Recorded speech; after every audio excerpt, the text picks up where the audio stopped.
All right, we are at item 9.0, which is citizens' participation. Lexington County School District One's Board of Trustees solicits the advice and counsel of its citizens. To encourage this participation, the board provides a citizens' participation period during board meetings. In order to speak, you must be the parent or legal guardian of a student currently attending a Lexington District 1 school, a taxpayer residing in the Lexington District 1 attendance area, an employee of the district, or a student currently attending a Lexington District 1 school. You may comment on agenda items, school operations, policies, programs, or other matters. You may not speak about specific individuals, whether students or staff. We want to remind you that this meeting is being live streamed and that the recording of this meeting will be part of the public record in perpetuity. We want to give everyone who came tonight an opportunity to speak, and in order to do that, I will call on each speaker by name and ask you to approach the lectern at the back of the room. The board will not reply to your remarks nor take any action during the board meeting in response to your comments or questions. You may address the board for up to 3 minutes. If you have any handouts you would like the board to review, please give them to Ms. Halliday at the back of the room and she will distribute them. Please do not clap or make any comments either while an individual speaks or after he or she finishes. As you came in tonight, you received a card to fill out if you indicated you wanted to speak. That card asks for your name, address, and other information.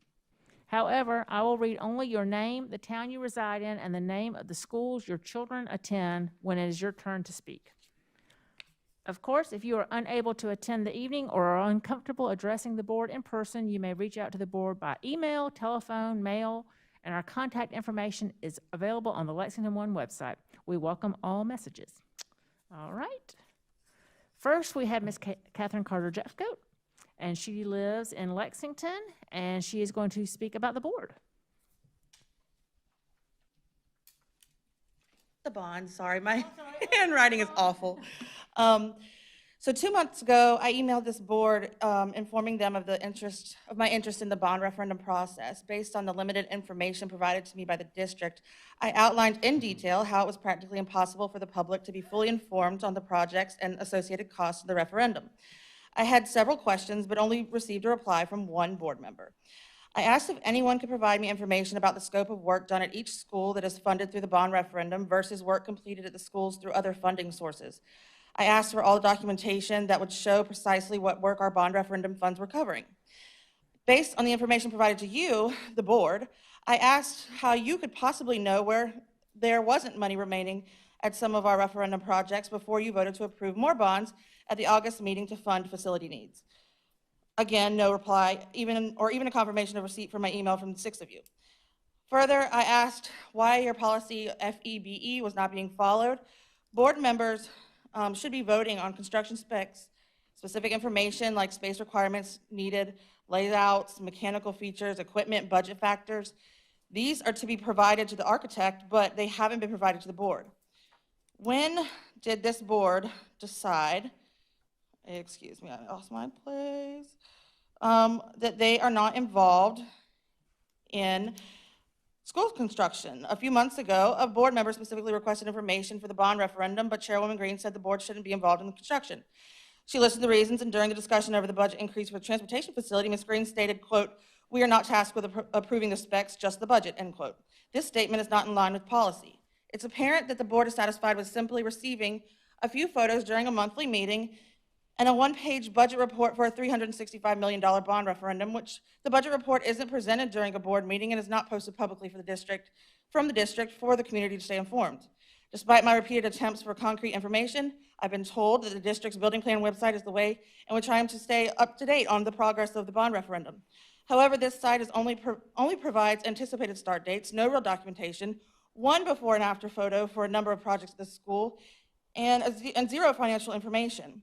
Completion dates are questionable at best. For example, the old Gilbert Elementary School selected demolition and repurposing date is posted as completed at summer of 2020 when the work at that site hasn't even begun. When I asked the district, they assured me that dates were correct.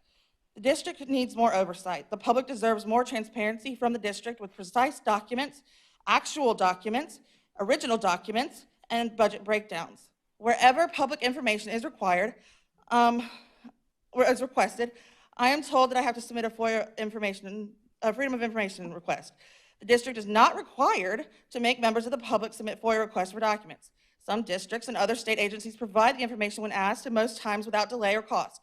When comparing referendum information provided by other districts, such as D5, for example, District 5, on their website, they include all documents related to their bond projects. I can download pay apps, contingency logs, change orders, subcontractor invoices, purchase orders. Free and easy original documents are easy to locate and can be accessed by the public at any time in other districts. Why not ours? Thank you. Thank you, Ms. Jeffcoat.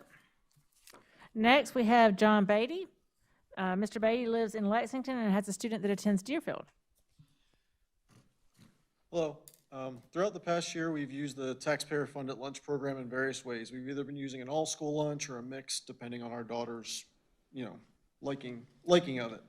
We were informed this week that it was all or nothing in the line. So sometimes she'd bring a sandwich and get some fruit and veggies, and now you get all or nothing. Now, if she brings her own food, she can still get in the line and get all the food, and then I was told she can just throw away the rest. Not necessarily worried about the waste for just food reasons, but I guess I kind of am now that I've seen reports across the country of certain schools, not here, but could be here eventually, closing due to supply chain issues of food and whatnot.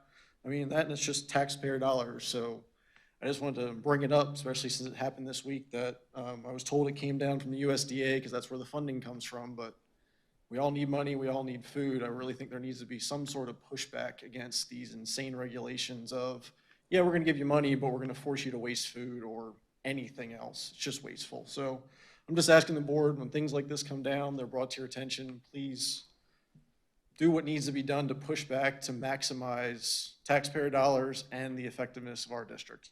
Thank you. Thank you, Mr. Beatty. Next, we have Ms. Debbie Heim. She lives in Lexington, has a student that attends Lexington High School, and wants to address the board about policies.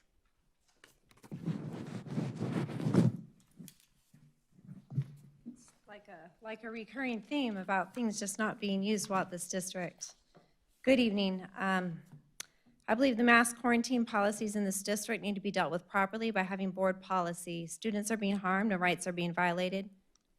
The U.S. Supreme Court has affirmed that students have a right to an equal education. Our state constitution also says that the General Assembly will provide a system of public schools open, free public schools open to all children in the state. Last April, the governor signed into law the return to 5-day in-person instruction that says every district has to offer 5-day in-person instruction. And due to the need for ongoing high-quality instruction to address learning loss associated with COVID, districts are prohibited from dual modality instruction unless it is reasonable and necessary due to extreme and unavoidable circumstances. The district may argue a 14-day quarantine of a perfectly healthy student is fine per DHEC and CDC, but I point to the Constitution and state law, both of which trump these administrative agencies. We've asked the school about the constitutionality of not letting healthy kids go to school in person. The reply is that they follow guidelines from DHEC, forcing healthy students who have done nothing wrong to quarantine and learn from home, akin to learning from the hallway. Additionally, due process rights still exist, and the quarantined student has a right to know facts when the government is forcing him to stay home. We believe our student's due process rights were violated, and he was unable to validate why he was forced to stay home from school and athletic practice when he did nothing wrong. Where does the right to an education start for one student and end for another? Where is the equal protection of laws and the due process, as our U.S. Constitution clarifies in the 14th Amendment? Does it exist in this district? Where is the 5-day in-person classroom instruction? My kid kept careful track every single day of what he did and was allowed to participate in, and it's not pretty at all.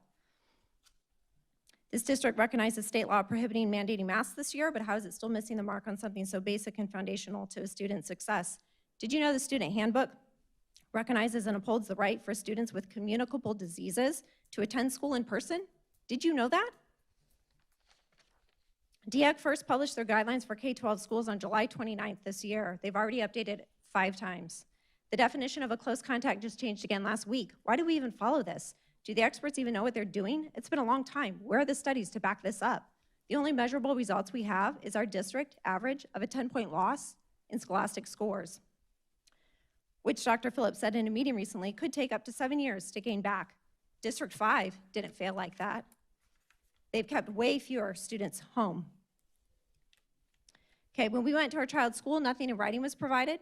We went to the district, they gave us a DHEC website links to their guidance. We were told there's nothing in writing and it can vary between schools. The board has allowed a single unelected person, the superintendent, to make these decisions. Okay, and again, we have a district drop of an average of 10 points in our testing, and the board has never set policy. We need to fix this. We've had over 7,000 students at one time home this year. Thank you. Thank you, Ms. High.